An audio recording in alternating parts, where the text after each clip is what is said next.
Welcome to GeoPulse. Today we are back with another very important topic of international relations and peace and conflict studies, so without any delay, let's get right into it. The topic of discussion in this video is understanding peace. In a world full of conflict, understanding peace isn't optional, it's essential. Here's your guide to what peace truly means. In this video we will cover definitions of peace by different peace scholars, drivers of peace, Johan Galtung's peace theory and types of peace. So without any further delay, let's get into it. What is peace? Peace isn't just the absence of war or violence. According to Johan Galtung, the father of peace studies, real peace, or what he calls positive peace, means creating a society built on justice, equal rights, and structural harmony. It's about removing the hidden systems that cause suffering, not just stopping the bullets. Kenneth Boulding takes this further, defining peace as a stable condition, where people and groups interact respectfully, manage conflicts constructively, and uphold fairness. In essence, peace means building a world where dignity is protected, and justice is shared. True peace isn't just about stopping wars or silencing guns. It means building a society where fairness, justice, and equal opportunity are woven into the very fabric of our systems. But that's only half the picture. Peace also demands that we, as individuals, choose empathy over aggression, dialogue over division. When both our social structures and our personal actions reflect harmony and respect, only then can we say that peace is truly achieved. Moving on, let's discuss Galtung's peace theory and different types of peace that originate from this theory. Johan Galtung's peace theory centers on the idea that peace is more than just the absence of war. It requires the removal of underlying causes of conflict and the creation of conditions that allow individuals and societies to thrive. At its core, his argument can be summed up as, true peace, positive peace, exists only when we eliminate both direct violence and the structural and cultural conditions that sustain it. Johan Galtung's peace theory redefines peace, not just the silence after war, but a state where justice and equality flourish. It rests on three key tenets. First, the distinction between negative peace, the absence of violence, and positive peace, the presence of fairness and opportunity. Second, the recognition of three forms of violence, direct, structural, and cultural, that all need to be dismantled. If you want to get an in-depth explanation of violence and its forms, tap the link in the description box.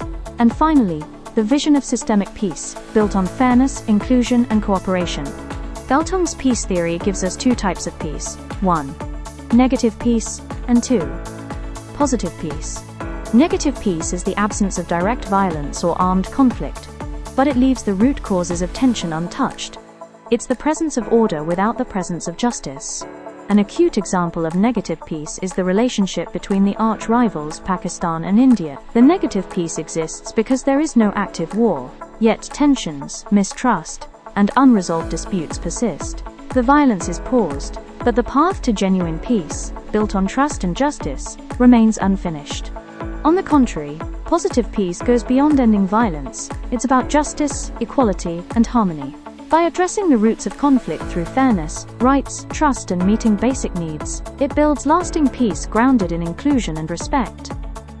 New Zealand shows what positive peace looks like: inclusive governance, low corruption, strong welfare, and a culture of tolerance create not just the absence of conflict, but the foundations for lasting harmony. Also, it's widely recognized in global peace rankings as a country that doesn't just avoid conflict, it actively builds conditions for lasting harmony. Next we have are the drivers of peace. In Peace by Peaceful Means, Johan Galtung categorizes the drivers of peace into structural and cultural domains. Johan Galtung's core argument on the drivers of peace is that positive peace can only be ensured when societies actively build structures, cultures, and relationships that promote equity, cooperation, and justice, thereby removing the root causes of violence rather than merely suppressing its symptoms. Let's get into the detail of structural drivers and cultural drivers. Structural drivers are systems that ensure fairness and justice. Equitable distribution means everyone gets access to resources. Political participation lets all voices be heard.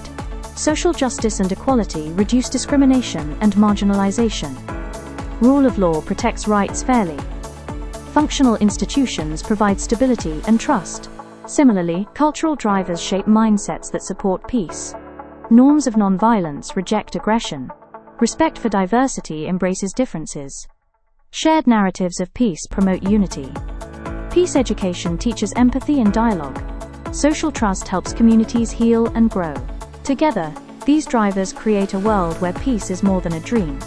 It's a living structure. Peace isn't just the silence of guns, it's justice, equality, and systems that let every community thrive. From the drivers of peace to the balance of negative and positive peace, building harmony takes action. If you found this video insightful, like, share, and subscribe to the channel.